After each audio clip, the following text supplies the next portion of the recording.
Avez-vous déjà eu cette sensation de vide, ce sentiment troublant que malgré tous vos accomplissements, quelque chose d'essentiel manque à votre vie?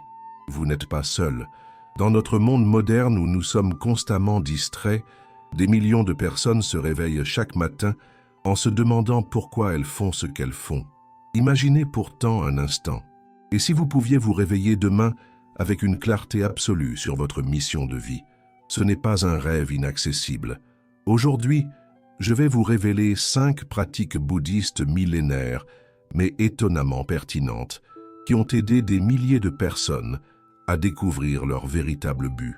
Ces techniques ne sont pas de simples conseils spirituels, ce sont des outils puissants, validés par la sagesse de générations de maîtres et, plus récemment, par la science moderne.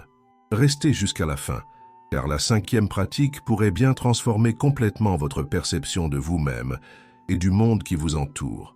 Le bouddhisme n'est pas simplement une religion ou une philosophie, c'est un chemin pratique vers la compréhension profonde de soi-même et du monde. Né il y a plus de 2500 ans des enseignements de Siddhartha Gautama, connu plus tard comme le Bouddha, cette tradition offre une approche systématique pour surmonter la souffrance et trouver un sens authentique. Permettez-moi de vous partager une histoire qui illustre parfaitement notre quête moderne de sens. Il y a de cela plusieurs siècles, un jeune homme ambitieux nommé Angulimala était devenu un criminel redouté. Poussé par des désirs égoïstes, il vivait dans l'illusion que le pouvoir et la peur qu'il inspirait lui donneraient un sentiment d'accomplissement. Un jour, il rencontra le Bouddha sur son chemin. Au lieu de le fuir, le Bouddha l'affronta avec compassion, lui montrant la vacuité de sa vie actuelle et l'aidant à découvrir sa véritable nature. Cette transformation radicale nous rappelle que nous pouvons tous nous être égarés, poursuivant des objectifs qui ne nous apportent pas de satisfaction durable. Dans notre société contemporaine, nous sommes comme Angulimala, mais nos crimes sont plus subtils. Nous poursuivons richesse, statut social, plaisir temporaire, croyant que ces choses combleront notre vide intérieur. La crise existentielle que beaucoup d'entre nous traversons n'est pas nouvelle. Elle est simplement amplifiée par un monde qui valorise l'avoir sur l'être, la distraction sur l'introspection. Les recherches en psychologie positive confirment aujourd'hui ce que les bouddhistes savent depuis des millénaires. Le bonheur authentique ne vient pas de l'accumulation de possessions ou d'expériences, mais de la connexion à un but qui nous transcende, qui donne une direction et un sens à nos actions quotidiennes. Le problème que beaucoup d'entre nous rencontrons n'est pas le manque d'activité ou de succès, mais l'absence d'une boussole intérieure qui nous indique pourquoi ces activités méritent notre temps et notre énergie. Nous avons perdu contact avec notre nature profonde, avec ce qui fait vibrer notre âme, et c'est précisément ce que les pratiques bouddhistes peuvent nous aider à retrouver. Explorons maintenant les fondements conceptuels qui sous-tendent ces pratiques puissantes pour trouver votre véritable but. Au cœur du bouddhisme se trouve le concept de dharma, non pas simplement comme un ensemble de règles ou de croyances, mais comme une compréhension profonde de la nature de la réalité et de notre place en son sein. Le dharma nous enseigne que chacun de nous possède une nature de Bouddha, un potentiel illimité de sagesse et de compassion qui attend d'être réalisé. Considérez cette parabole. Un homme vivait comme un mendiant pendant des années, dormant sur un sol de terre battue. Un jour, un voyageur lui révéla qu'un trésor inestimable était enterré sous ce même sol. De même, nous passons notre vie à chercher à l'extérieur ce qui se trouve déjà en nous, notre but authentique, notre véritable nature. Le concept bouddhiste de dukkha, souvent traduit par souffrance mais englobant aussi l'insatisfaction, le stress et l'anxiété, explique pourquoi tant d'entre nous ressentons ce malaise existentiel. Selon le Bouddha, cette souffrance provient de notre attachement à des désirs superficiels et de notre méconnaissance de notre nature profonde. La seconde noble vérité du bouddhisme identifie la cause de cette souffrance, le tanha, ou désir insatiable. Nous souffrons parce que nous désirons constamment ce que nous n'avons pas, sans jamais être satisfaits de ce que nous avons. Ce cycle sans fin nous maintient dans un état d'insatisfaction chronique. Mais la bonne nouvelle et que la troisième noble vérité nous offre l'espoir. Cette souffrance peut cesser. Et la quatrième noble vérité nous montre le chemin, l'octuple sentier, un ensemble de pratiques qui nous guident vers l'éveil et la découverte de notre but authentique. Les neurosciences modernes confirment la sagesse de ces enseignements. Les études ont montré que la méditation bouddhiste modifie littéralement la structure de notre cerveau, renforçant les zones associées à l'attention, à la compassion et à la conscience de soi. Une étude de l'Université de Harvard a révélé que la pratique régulière de la méditation de pleine conscience augmente la densité de la matière grise dans le cortex préfrontal, la région responsable de la prise de décision et de la conscience de soi, des capacités essentielles pour découvrir et poursuivre un but authentique. Le concept de bodhicitta, ou l'esprit d'éveil, est particulièrement pertinent pour notre quête. Il représente l'aspiration à atteindre l'éveil, non pas pour soi-même, mais pour le bien de tous les êtres. Les recherches en psychologie démontrent que les personnes qui trouvent un sens à leur vie en servant les autres rapportent systématiquement des niveaux plus élevés de satisfaction et de bonheur. La doctrine bouddhiste de l'impermanence, Anicca, nous rappelle que tout change constamment, y compris nous-mêmes. Cette compréhension peut être libératrice. Nous ne sommes pas condamnés à rester qui nous sommes aujourd'hui. Nous pouvons évoluer, découvrir de nouvelles passions, développer de nouvelles capacités et trouver un nouveau sens à notre existence à n'importe quel moment de notre vie. Maintenant, entrons dans le cœur de notre sujet, les 5 pratiques bouddhistes qui peuvent vous aider à découvrir votre véritable but. La première pratique est la méditation vipassana, ou méditation de perspicacité. Contrairement aux idées reçues, la méditation n'est pas simplement une technique de relaxation, c'est un outil puissant d'auto-exploration. Vipassana nous apprend à observer nos pensées, émotions et sensations sans jugement, créant ainsi un espace intérieur où notre véritable nature peut se révéler. Pour pratiquer Vipassana, commencez par vous asseoir confortablement dans un endroit calme. Fermez les yeux et portez votre attention sur votre respiration. Quand votre esprit vagabonde, et il le fera, remarquez simplement où il va, puis ramenez doucement votre attention à votre respiration. Avec le temps, vous commencerez à observer des schémas dans vos pensées. Quels sujets reviennent sans cesse? Qu'est-ce qui suscite votre enthousiasme ou votre passion? Ces indices peuvent révéler votre véritable but. J'ai connu une femme qui, après 6 mois de pratique régulière de Vipassana, a réalisé que son travail dans la finance ne lui procurait aucune joie réelle. Ces moments de bonheur authentique venaient toujours lorsqu'elle aidait les autres à comprendre des concepts complexes. Cette prise de conscience l'a conduite à quitter son emploi lucratif pour devenir enseignante, une décision qui a transformé sa vie. La seconde pratique est la cultivation de metta, ou l'amour bienveillant. Cette méditation nous aide à développer une attitude de bienveillance inconditionnelle envers nous-mêmes et les autres. Elle commence par s'accepter soi-même, avec toutes nos imperfections, une étape cruciale pour découvrir notre but authentique. Pour pratiquer metta, asseyez-vous confortablement et répétez silencieusement « que je sois heureux, que je sois en bonne santé, que je sois en sécurité, que je vive avec aisance ». Ressentez ces souhaits sincèrement. Puis étendez progressivement ces vœux à vos proches, à vos connaissances, à ceux avec qui vous avez des difficultés, et finalement à tous les êtres. Cette pratique peut révéler votre but de 2 façons, en vous montrant les domaines où vous éprouvez naturellement de la compassion et en vous libérant des jugements qui peuvent vous empêcher de poursuivre votre véritable voie. La troisième pratique est le karma yoga, ou l'action désintéressée. Bien que le terme karma soit souvent mal compris en Occident, son essence est simple. Chaque action a des conséquences, non seulement dans le monde extérieur, mais aussi sur notre état intérieur. Le karma yoga consiste à agir sans attachement aux résultats, à servir sans attente de reconnaissance ou de récompense. Dans la pratique, cela signifie s'engager dans des activités de service volontaire qui vous attirent naturellement. Observez où votre énergie coule librement, où le temps semble s'arrêter parce que vous êtes totalement absorbé par ce que vous faites.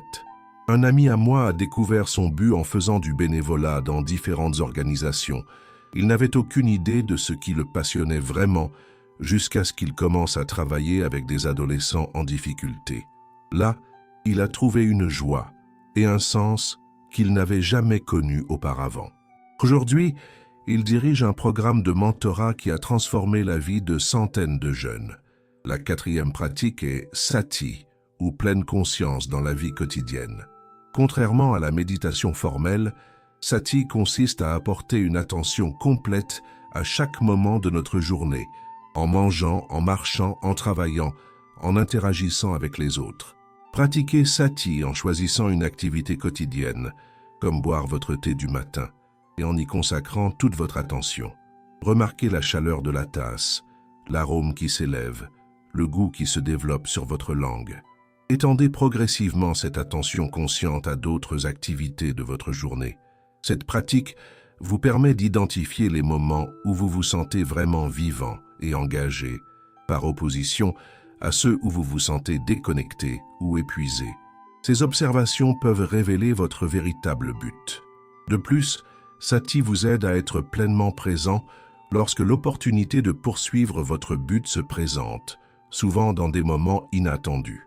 La 5e pratique, peut-être la plus puissante, est le Tonglen, ou donner et recevoir. Cette pratique transforme notre tendance naturelle à éviter la souffrance et à rechercher le plaisir. Dans Tonglen, nous inspirons symboliquement la souffrance des autres et expirons du soulagement et de la joie. Pour pratiquer Tonglen, asseyez-vous confortablement et visualisez quelqu'un qui souffre, peut-être un ami traversant une période difficile ou même un étranger dont vous avez entendu parler. En inspirant, imaginez que vous prenez sur vous sa douleur, la transformant avec votre compassion. En expirant, envoyez-lui lumière, guérison et joie. Cette pratique peut paraître contre-intuitive, mais elle est profondément transformatrice. Elle nous aide à développer une compassion authentique et à reconnaître notre interconnexion avec tous les êtres, une compréhension essentielle pour découvrir un but qui transcende nos préoccupations égoïstes. Les bénéfices de ces pratiques bouddhistes pour trouver votre véritable but se manifestent à différents niveaux et à différents moments de votre cheminement. À court terme, vous remarquerez probablement une plus grande clarté mentale et une réduction du stress. La méditation vipassana et la pleine conscience quotidienne créent un espace intérieur où les pensées incessantes se calment, vous permettant de mieux entendre votre voix intérieure. Cette clarté est cruciale pour discerner votre véritable but parmi les nombreuses distractions et attentes extérieures qui nous bombardent quotidiennement. Comme l'a écrit le maître Zen Thich Nhat Hanh, si nous sommes paisibles, si nous sommes heureux, nous pouvons sourire et fleurir comme une fleur. Et tout le monde dans notre famille, notre entière société, en bénéficiera. À moyen terme, vous développerez une plus grande compassion envers vous-même et les autres. Les pratiques de Metta et de Tonglen ouvrent votre cœur, transformant votre relation avec vous-même et avec le monde. Cette ouverture est essentielle pour découvrir un but authentique, car nos plus grandes passions sont souvent liées à notre capacité d'aimer et de servir. Imaginez-vous libéré de l'autocritique paralysante qui vous a peut-être retenu jusqu'à présent. Imaginez-vous capable de voir clairement vos dons uniques et comment ils peuvent contribuer au bien-être des autres. Cette vision n'est pas utopique, c'est le résultat naturel d'une pratique régulière. À long terme, ces pratiques conduisent à une transformation profonde de votre identité et de votre vision du monde. Vous commencerez à vous voir non pas comme un individu isolé luttant pour trouver sa place, mais comme une partie intégrante d'un tout plus grand. Cette perspective élargie ouvre des possibilités que vous n'auriez peut-être jamais envisagées auparavant. Une révélation surprenante que beaucoup de pratiquants expérimentent est que notre véritable but n'est souvent pas quelque chose que nous trouvons comme un objet perdu, mais quelque chose que nous révélons en supprimant les obstacles qui l'obscurcissent. Comme l'a dit le Bouddha, comme l'or qu'on débarrasse de ses impuretés, votre nature brillante est déjà présente. Je me souviens d'une femme de 58 ans qui a commencé à pratiquer ces techniques après une vie entière, consacrée à satisfaire les attentes des autres. Au bout d'un an, elle a découvert une passion pour l'art qu'elle avait réprimée depuis l'enfance. Aujourd'hui, à 65 ans, elle anime des ateliers d'art-thérapie pour les personnes âgées, combinant sa nouvelle passion avec une profonde compassion pour les autres. Son visage s'illumine quand elle parle de son travail, un signe infaillible qu'elle a trouvé son véritable but. L'une des plus grandes révélations que ces pratiques peuvent apporter est la compréhension que votre but n'est pas nécessairement lié à une carrière ou à un accomplissement extérieur spécifique. Il peut s'agir d'une qualité que vous apportez à tout ce que vous faites, peut-être une capacité à créer de la beauté, à faciliter la compréhension ou à apporter du réconfort. Cette réalisation peut être incroyablement libératrice. La question que je vous ai posée au début, ce sentiment de vide malgré les accomplissements extérieurs, peut maintenant être abordée différemment. Ce vide n'est pas un signe d'échec ou d'insuffisance. C'est une invitation à une exploration plus profonde, à un éveil à votre nature authentique. Ces pratiques bouddhistes millénaires nous offrent un chemin éprouvé vers cette découverte. Elles nous aident à calmer le bruit mental qui obscurcit notre vision, à ouvrir notre cœur à de nouvelles possibilités et à reconnaître notre interconnexion avec tous les êtres. Dans cette interconnexion, nous trouvons souvent notre but le plus profond. Comme l'a si bien dit le 14e Dalai Lama, le but de notre vie est d'être heureux. Nos actes et nos paroles devraient y contribuer à ce bonheur. Ces pratiques nous montrent que notre bonheur authentique est inextricablement lié à celui des autres, une vérité qui peut transformer radicalement notre perception de ce qu'est un but significatif. Pour récapituler, nous avons exploré 5 pratiques bouddhistes puissantes pour découvrir votre véritable but. La méditation Vipassana pour l'auto-exploration, Metta pour cultiver l'amour bienveillant, le Karma Yoga pour l'action désintéressée, Sati pour la pleine conscience dans la vie quotidienne et Tonglen pour transformer la souffrance en compassion. Ces pratiques ne sont pas de simples techniques. Elles sont des portes vers une transformation profonde de votre relation avec vous-même et avec le monde. Elles vous aident à écarter les distractions et les attentes extérieures pour révéler la clarté et le but qui ont toujours été présents en vous. Comme je vous l'ai promis au début, ces pratiques millénaires ont aidé d'innombrables personnes à trouver leur chemin véritable, à transformer le vide existentiel en une vie remplie de sens et de joie. La 5e pratique, Tonglen, est particulièrement puissante car elle renverse complètement notre tendance à éviter ce qui est difficile. Nous découvrons souvent notre but le plus profond précisément dans les défis que nous sommes uniquement équipés pour relever. Je vous invite à intégrer au moins une de ces pratiques dans votre vie quotidienne. Commencez petitement. Même 5 minutes par jour peuvent faire une différence significative avec le temps. Soyez patient avec vous-même et avec le processus. La découverte de votre but n'est pas une destination, mais un voyage continu d'éveil et d'expansion. Si vous avez trouvé cette exploration utile, n'hésitez pas à laisser un commentaire ci-dessous pour partager votre expérience ou vos questions. Abonnez-vous à notre chaîne pour plus d'enseignements sur la sagesse orientale appliquée à la vie moderne. Et surtout, rappelez-vous les paroles du Bouddha. Vous êtes la lampe, le salut et le refuge. Votre but est déjà en vous, attendant d'être découvert.